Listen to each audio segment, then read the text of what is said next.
Welcome to my series of short videos reviewing the now concluded FIFA World Cup Qatar 2022. For those of you already gathered, I'm not in Doha, I'm here in Northampton, outside Northampton train station. I had planned to do these short videos from Doha, but I've had to come back earlier than planned.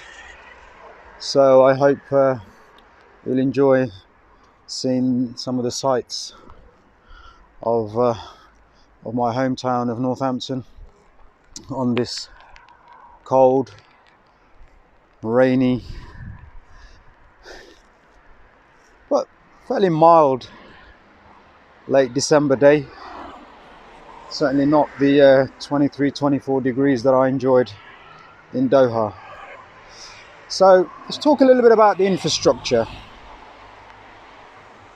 Doha had to develop something around the region of about 45 brand new metro stations, hundreds of meters of new tram lines, thousands of miles of new road network, cycle paths, footpaths, as well as all the stadiums that the 7-8 stadiums that they had to connect around all of that infrastructure.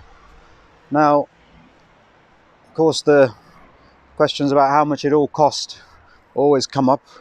So all of these videos are making reference to the 220 billion. That's because that's what you will have heard. You will have no doubt been told what a waste of time and money this World Cup has been and will be for Qatar.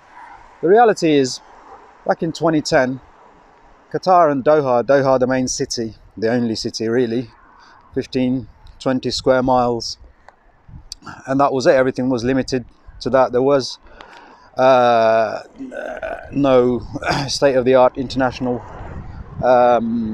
airport like Hamad International is now, regarded as the best international airport in the world. Upgrading the old Doha International Airport, they didn't have the metro system, they didn't have the tram system, they didn't have Lusail, the second city, the city that hosted the final. Lusail didn't exist.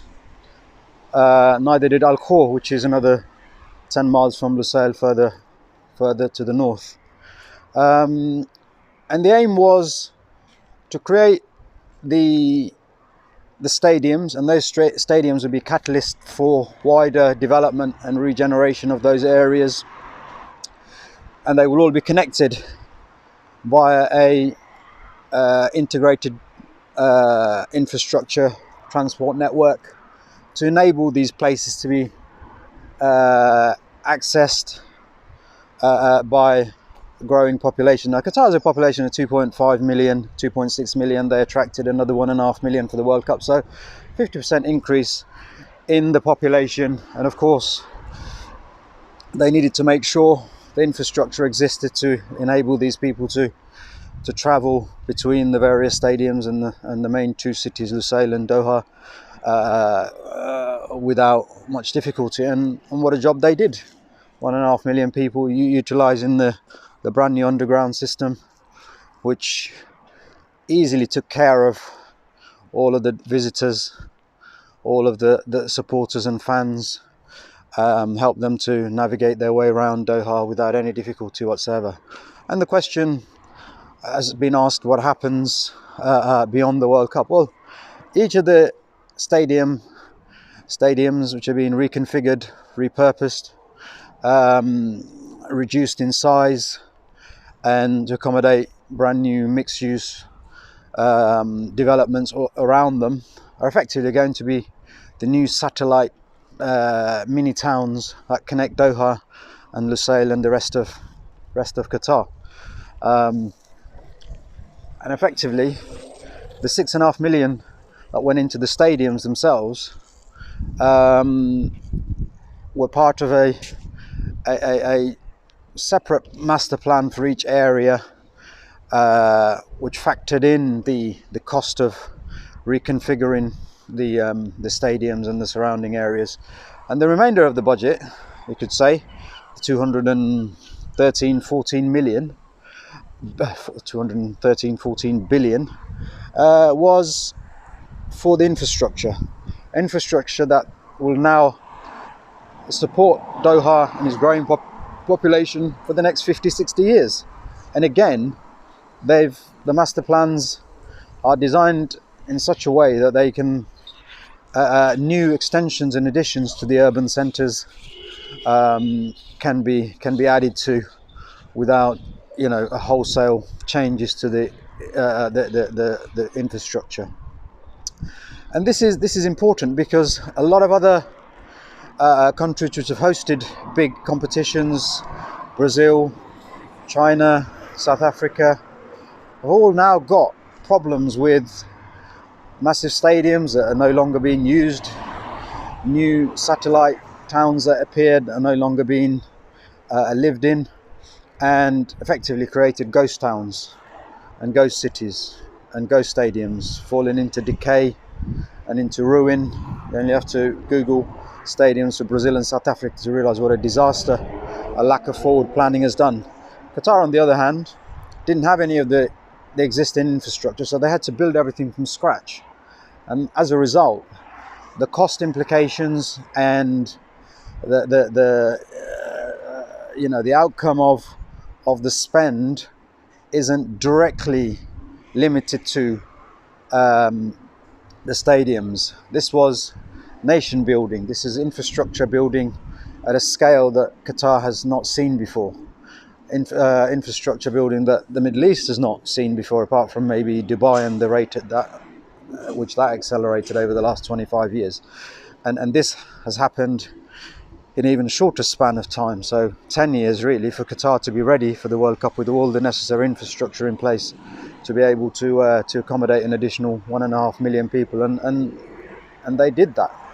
So when all is done and gone, everybody's gone home, the Qataris are now looking at revisiting all of those plans and seeing how to remodel those areas so that they move on to the next phase of their development. And if you look at how the Middle East has developed over the last 25-30 years, particularly looking at the developments in Dubai, you'll see that early phases of development in the Middle East involved a lot of American ideas. Large, wide roads, 8-10 lane highways with high rise on either side, very disconnected, very pedestrian, people unfriendly. What they're trying to do in Doha and other places now, and Lusail especially, starting from scratch, is learning from those experiences and creating spaces that are more compact, that are more accessible, and people friendly, pedestrian friendly, that they encourage people to walk and cycle. Now you're talking about harsh desert environments, and to be able to create developments which allow people to walk at all times of the day, bearing in mind temperatures in the summer can reach upwards of 45-46 degrees, to create environments which are close together, compact, support a variety of uses and services, recreational, retail, commercial, residential, and almost create a European, British city centre models is a feat in itself.